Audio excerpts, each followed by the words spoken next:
Check, check, 1, 2. Yes! Welcome back to another rubbish, mediocre fitness video on YouTube. Basically, I don't have any ideas for YouTube videos just yet, so I'm just going to keep filming once a week and see how it goes and roll with the punches.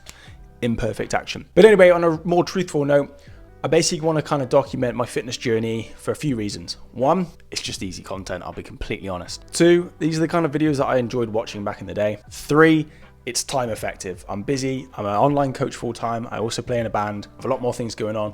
So trying to plan a full on YouTube video and doing a nice big day out and hiring some team, I can't do that just yet. So soon come. So for right now, I'm just documenting my fitness journey. My clients find it interesting to watch. Most of them do. I'm sure some of them think it's crap. And it's also kind of like leading by example. And I like to just kind of show that I'm doing the same stuff that I'm getting them to do. I'm not saying, hey bro, track your calories, because that's what coaches tell you to do, right? No, it's because I think it works really well and it guarantees that everything's on track. So that being said, I was supposed to film this video a week ago, but I got ill. There's a sickness going around at the moment. It's pretty brutal, to be honest with you. I think everyone I know has actually had it. Like literally, I can't think of someone that's got away with it. And if you haven't been sick yet, you're lucky. So a few months ago, I did mention I was going to do a recomposition. Not that anyone cares, but I'm just documenting it anyway. Which basically means I was just going to lose some body fat, keep some muscle, and focus on strength, retention, and potential gains. Which has gone really well, despite being ill. Now, I'm down to my last 2 weeks of this cut. Sure, there's always that question of, could I be a bit leaner? And the answer is probably a little bit yes. However, I'm not trying to get on stage. I'm not trying to compete. I just want to look good and feel good and have a lean baseline throughout the year. And my general theory with this is to do a longer, leaner bulk. So bulk 9 months of the year, slight calorie surplus, which means you've got a lot more flexibility with food. You can go and do socials, holidays, whatever. You know, for myself, being in a band, when we go on tour and play shows, it makes the calories a lot easier to manage. And then obviously with family, friends, and holidays, extra calories are a blessing, right? So doing a lean bulk throughout the majority of the year is generally preferable. And then follow that up. By the end of that bulk, you're always going to gain a tiny bit of body fat. By the end of that bulk, you can do a miniature recomposition or a mini cut, you know, anywhere between like 6 to 12 weeks.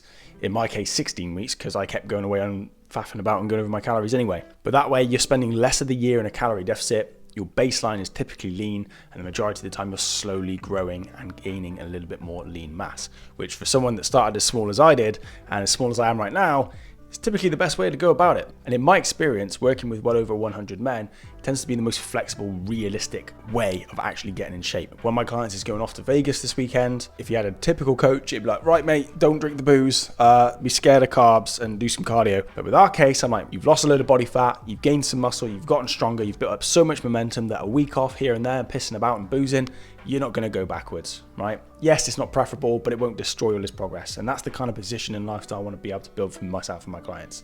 Take care of your health, improve your physicality, but still be able to enjoy a normal life instead of having to meal prep and carry around smelly fish and dry ass chicken breast in a tub everywhere you go, worried about sugar and stuff. Now, this might not sound like the most professional health coach advice, but I've been doing this stuff since I was 14. I'm 31 now, and after a certain amount of time, you start to stop aiming for those super optimal options and go for what's realistic and enjoyable long-term while still paying attention to your health and physicality and well-being. So right now, I have dropped my calories down to about 1,900 just for the next 2 weeks or so, just to finish up this cut. And then going into February, I will be reverse dieting back up to maintenance and then aim for a small surplus when I feel that time is right.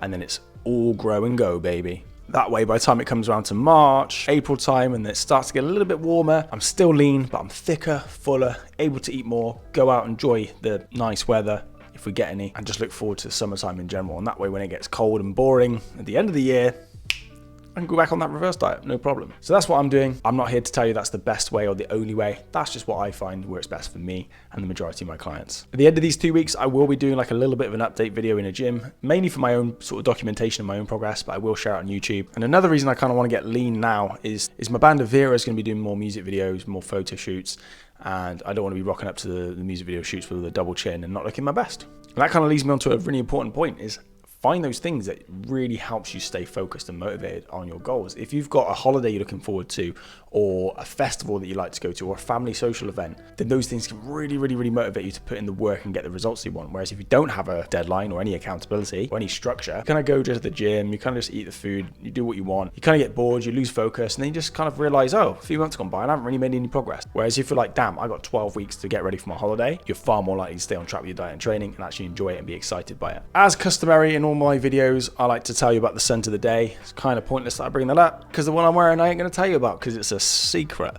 Some of my clients probably already know what it is, but, and if you know, do not comment it below. I will deny. Anyway, here's another mediocre, terrible video. They will get better, but for right now, I'm just documenting this cut, and I will be documenting the reverse diet into the bulk. So if you want to watch very, very mediocre crap fitness videos, hit subscribe and like. I think that's the worst video I've made yet, but here we are, guys.